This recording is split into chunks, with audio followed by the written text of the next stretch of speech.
It's What's Up with Shamai Cook. I'm Shamai Cook. Got my guest co-host Sydney Johnson in the building. And we got a special guest in the building. We got Syn The Barber in the building. Entrepreneur, barber, award-winning barber here at NCCU. He just won an award at the RHA Awards last night for Best Barber on campus. What's going on, Syn?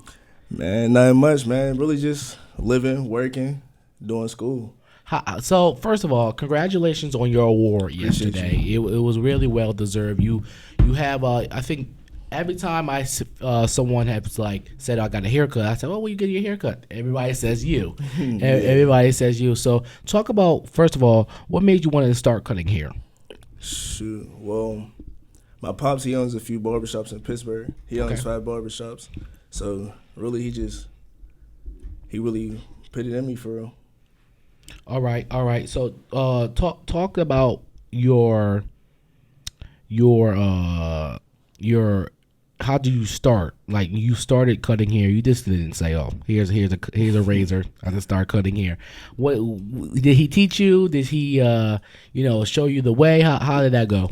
Well, the way I started cutting hair was a little different than other people. Like most people, they started by cutting themselves. My pops told me to find somebody that don't care about what they cut look like, and he walked me through my first entire haircut, everything. Okay, that's good. So what you're from up north? You're from Pittsburgh. That's the East Coast. I'm around there, Connecticut. Yeah. Talk about how that culture is, in that market of like cutting hair and cutting people's hair. Well, comparing it to down here, I would say it's a lot different, just because the trends of hairstyles down here is different. There's a lot more dreadheads down here. Yeah, definitely. And just the shop locations in Pittsburgh, it's like barbershops are like a family thing. As far as I've seen since I've been at Central or in North Carolina in general, I haven't seen a barbershop yet. Oh, wow. Yeah, so it's like, it's not, and I see North Carolina is very spaced out, so you can't just walk to a barbershop like how we do back home. Yeah. So I don't know. So it's definitely different down here. You got any questions, Sydney? No, not yet. Okay. Talk about when you got here. First of all, why did you choose Central? Man, I chose Central because my sister graduated from there. Oh, she's an alumni. That's good. Okay, so you wanted to follow the legacy. Yeah, and plus I didn't really know what school I wanted to go to. Okay. So I had good grades in school. Okay. I was like top 10 in my class. I just couldn't figure out what school I wanted to go to. So my sister said, come down here. People's nice. The school's nice. So I came. That's good. Talk about the culture. The culture, how I know you talked about the barber culture, but the culture of like the environment and how people act and how people talk and the food and talk about that culture. Down here? Yes. Compared to Pennsylvania, Pittsburgh. Shoot, everything down here has been great just because I can't really say the culture down here is North Carolina's culture. A lot of it's college culture, so there's people from everywhere. But it's been great. People's been cool. Everybody's been respectful to me, my work environment. All right. It's really been good. So talk about how did you start cutting hair? How did you get your name out there once you stepped on this campus? Man, that was a big thing for me too. So I wouldn't say I manifested it, but I did do a lot of stuff prior to getting down here. Okay. Like I would do so you know about how every year there's a class page. Yes. So I posted myself in there, and that was really it until I came to SOAR. I went on stage, I introduced myself as Sincere and also the barber. And then when I got back home, I posted my barber stuff on the Central page. And then every man that follows that page, I followed them. Wow. Just so they could click on my profile and see that I'm a barber. Yeah. And they follow me back. So it was like, I destroyed my ratio, but I built a lot of clientele just doing that.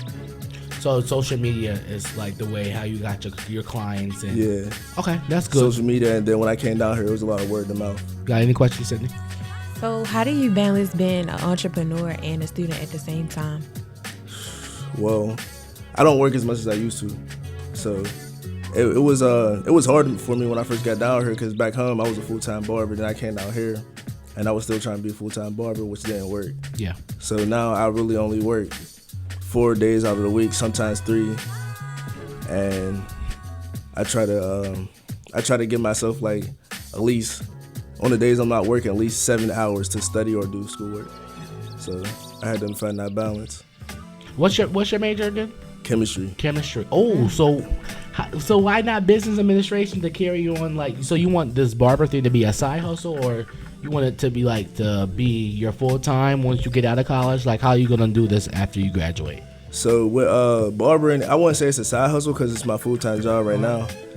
It's a full-time job right now. It's a backup for the future if plans don't work out. Okay. And it's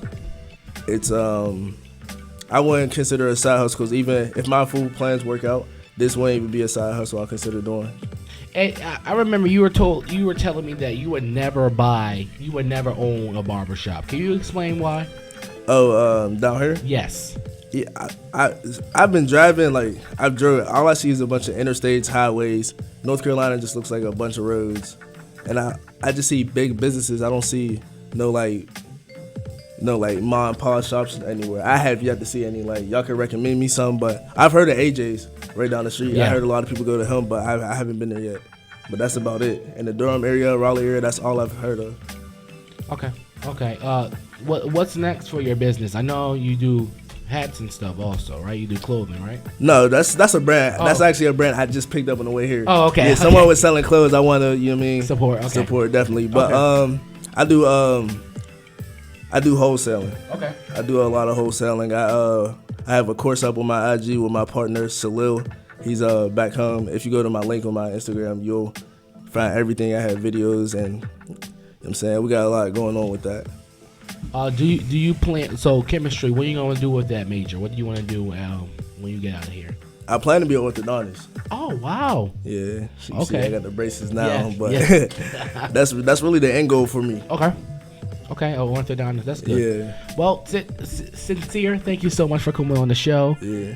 I appreciate you coming on What's Up. Coming up, we got the hot question of the day, and the question is: should you post your partner on social media? You guys get to weigh in. It's What's Up with Shamai Cook. We shall be back. You're listening to What's Hot on NCCU AudioNet.